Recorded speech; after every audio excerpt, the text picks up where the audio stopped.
one can enjoy an exhilarating cable car ride with a panoramic view of Langkawi Island and even part of southern Thailand. The ride between Mat Chinchang Hill and the Oriental Village is believed to be the longest one in Asia. It's absolutely gorgeous up here. We are now at an altitude of 708 meters. Malaysia is well endowed with natural resources. And regarding forestry resources, it should be noted that logging only began to make a substantial contribution to the economy during the 19th century. Today, an estimated 59% of Malaysia remains forested. I enjoyed the ride on this cable car. It gave us a wonderful opportunity to view the panorama of the wonderful nature here. There, you see the Padamasiro waterfall, which is one of the most beautiful and important sources of drinking water for the entire island. This cable is 2 kilometers long, and there are 35 cars on it. Each of the cars accommodates up to 6 people, and the entire cable can carry up to 700 people in 1 hour. Rainforests create a fabulous panorama for the cable car riders. We're enjoying this exciting ride with my friend Muhammad. Isn't he a cutie? Now, it's quite obvious that the Malaysian government is doing a great deal to improve services in order to attract more tourists to the country. A good example of this would be the cable car. It's absolutely fantastic. Watching the archipelago of Langkawi from it is amazing. The temperature at the summit is about 20 to 30 degrees cooler than it is at sea level. And the occasional wind makes it hard for the visitor to stay outside long at the summit. Malaysia is abundant in tropical fruits. There are lots of varieties of fruits that we'd never heard of or even tasted before. The variety of fruits has truly amazed me. Malaysia is one of the few countries where the tropical fruit durian is grown. The fruit is distinctive for its large size, unique odor, and formidable thorn-covered husk. Its name comes from the Malay word duri, meaning thorn. And not only humans but animals would love this fruit. However, it's not that easy to cut. As you can see, you need to use a very strong knife. The husk is a bit like cutting through a spiked carton. The fruit is arranged vertically around the core in segments. Now simply slice vertically, starting near the stem and moving down to the bottom at each of the bulges, and then pull out the edible interior. The flesh of a fresh durian will not normally have a strong smell when first opened. The husk of the fruit carries most of the odor, but the flesh of the fruit will begin to smell strongly once it's been exposed to air for some time. Now, in full force, the odor is highly objectionable to some, but appetizing to others.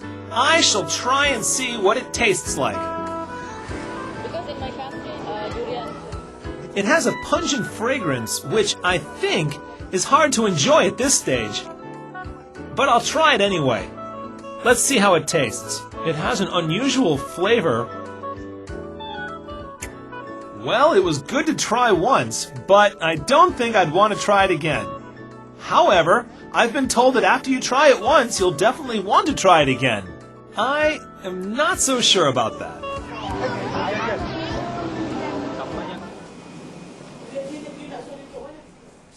Did you know that massaging is quite popular in this Far Eastern country? Well, it is, especially foot massages. I'd like to have a foot massage right now. I'm a bit nervous about it as I've never tried it before. Now, they call it reflexology, and it's basically a treatment in which your feet are rubbed and pressed in a special way in order to improve blood flow and help you relax. Now, reflexology can be used to help restore and maintain the body's natural equilibrium. This gentle therapy encourages the body to work naturally to restore its own healthy balance. It is suitable for all ages and may bring relief from a wide range of acute and chronic conditions. Now, a treatment session usually lasts for about 1 hour. A course of treatments over a period of time may be recommended depending on your body's needs. Now, after so much information about it, I have fully decided I want to get my feet massaged. I hope it won't hurt. Now, the neatest thing about having a foot massage is you get to lay back in this chair, put your feet up, and have somebody actually rubbing your feet. Are you ready? He first applied this cream to my feet, and it's called massage cream, and it helps the masseur's hands move freely on my feet and body.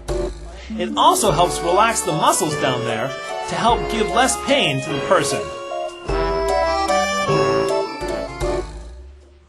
When he massaged my toe, I felt some pain. He says that I'm tired. Well, you know what? I think he's right. You know, we've been walking around a lot for the program, and we're always thinking of what we should do next, where we need to drive to, where we should fly off to next. Well, this causes a lot of undue stress and exhaustion on everybody. You know, he's absolutely right. I feel both physically and mentally tired. This feels really good. Now, when I feel some pain on where he massages, he immediately tells me which part of the body it's connected with. The stomach, the kidneys, the ears, the eyes, the nose, the throat, whichever. Now, I've felt some pain only on my toe so far, and it's connected with exhaustion, which I can totally believe. And it's because I think about a lot of things. Well, so far, so good. Let's see how I'll feel when he massages the rest of my feet. When you're seated on this comfortable couch, they give you a sheet of paper so that you can see which part of your foot is being massaged. Now, one can observe which parts are related to which organs of your body and how nerves are connected to the organs. It's shown right here. Well, my foot massage is almost finished. I haven't felt too much pain during the foot massage either. This means that I'm quite healthy. And you know what? I'm actually glad to learn that. He says that I'm all right. However, he adds that I should have a rest. But I don't think it's quite possible for us energetic travel hosts to have much of a rest. There are quite a bit of different mosques in Malaysia. These mosques are the most outstanding and beautiful structures in the country. In the capital city and other cities, you can see places of worship built in different architectural designs. One of them is Al-Buhari Mosque in Kuala Kedah. It has one of the finest Islamic architectural designs anywhere. This mosque is a modern complex for orphans and a nursing home for the old. These services are all provided free of charge.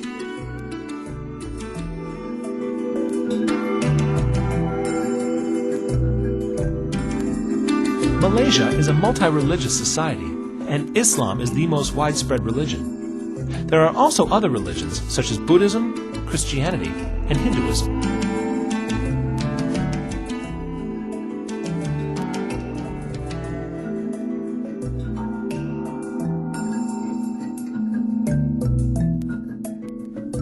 Malaysians tend to personally respect one another's religious beliefs, with interreligious problems arising mainly from the political atmosphere.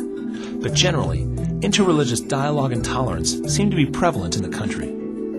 Freedom of religion is dominant everywhere in Malaysia, in public places, at universities, and in the private sector. Individuals are allowed to practice their religion freely.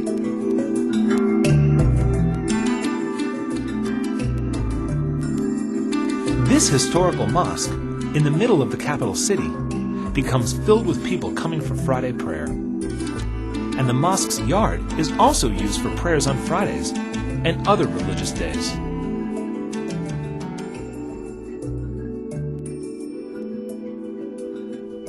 Islam came into this part of the world in the year 674, when Muawiyah was in power in Damascus.